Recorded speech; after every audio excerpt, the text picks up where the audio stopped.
No matter what esport you enjoy, from Rocket League to Call of Duty, one question always seems to plague the industry. All of the streamers always gets asked, what gear do you use?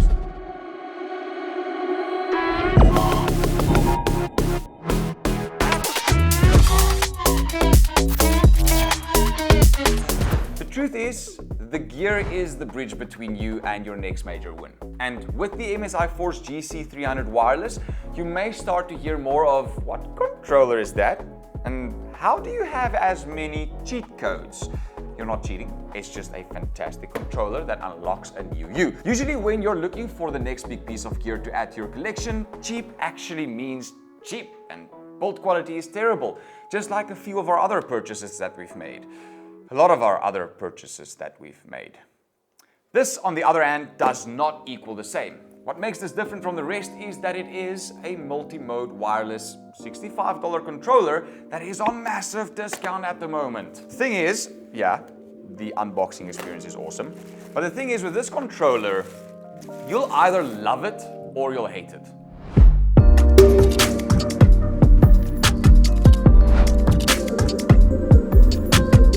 What makes this controller different from the rest, especially at the price that you can get it at right now, is the fact that the build quality and what it offers stands out from the rest. It's packed with everything a gamer would need. 2.4 GHz, Bluetooth and wires connections, Hall effect triggers and stops, a 3.5mm audio jack with an integrated mute button, rumble motors and 2 remappable buttons, which are the cheat codes, by the way. It's definitely a mouthful of features, but we'll be unpacking them one by one in this video. Starting with the build quality.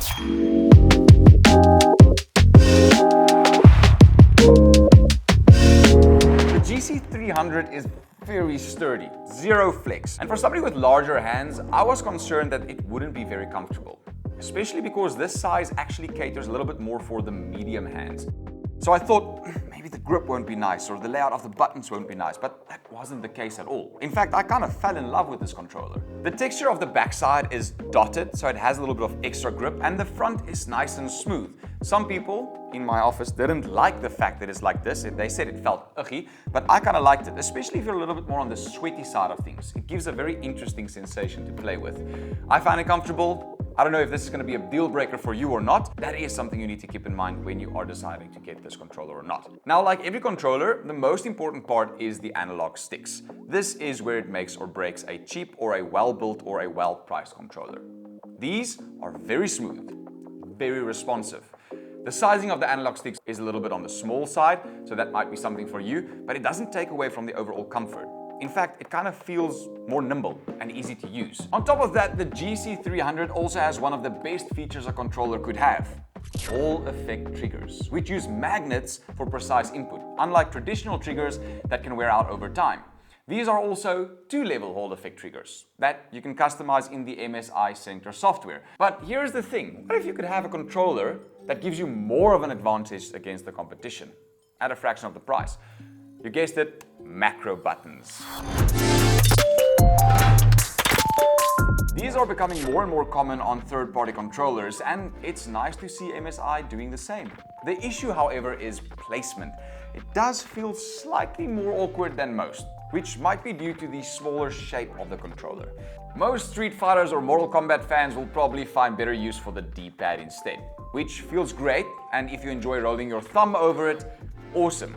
However, it has very pronounced bevels on the edge of the D-pad, and when playing any games like Silksong, it's where it gets a little bit uncomfortable, as it digs slightly into your thumb, but that's more of a niche use case anyways. I did find myself slightly getting used to it over time, and it's not that big of a deal. So unless you are the person who can speedrun games like Silksong in only 1 hour, which is insane by the way, MSI also boasts a 20+ hour continuous play on this device,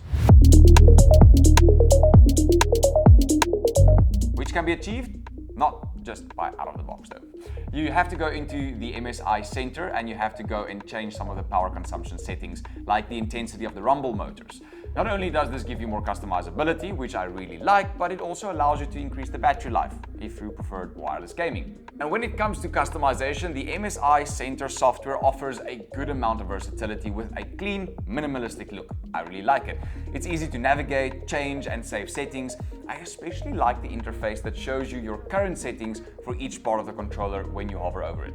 It's much more convenient than digging through endless menus to find one button bind. The software does, however, have one flaw, which ties into its connectivity capabilities.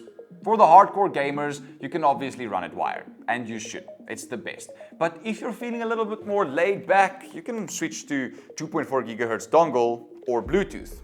Very convenient. Pairing is also simple. You just go on the back, flip the switch to Bluetooth mode, hold the dragon button, and there it goes, paired.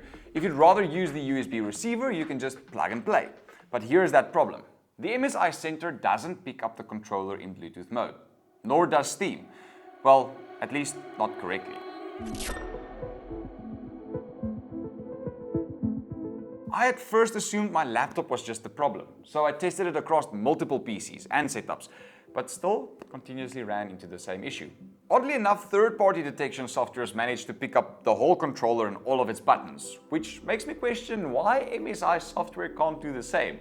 Maybe it's a temporary thing and they'll update it soon, but that was my experience. Another small annoyance is the switch directly between Bluetooth and the dongle. It's almost like the controller lags a little bit while trying to figure out whether or not it even has a receiver. Moral of the story, don't use Bluetooth unless you absolutely have to. That's a top We Do Tech tip. Overall, this is a very good controller, especially for the current discounted prices. For the features it offers, it's not just a steal, but it's also quality.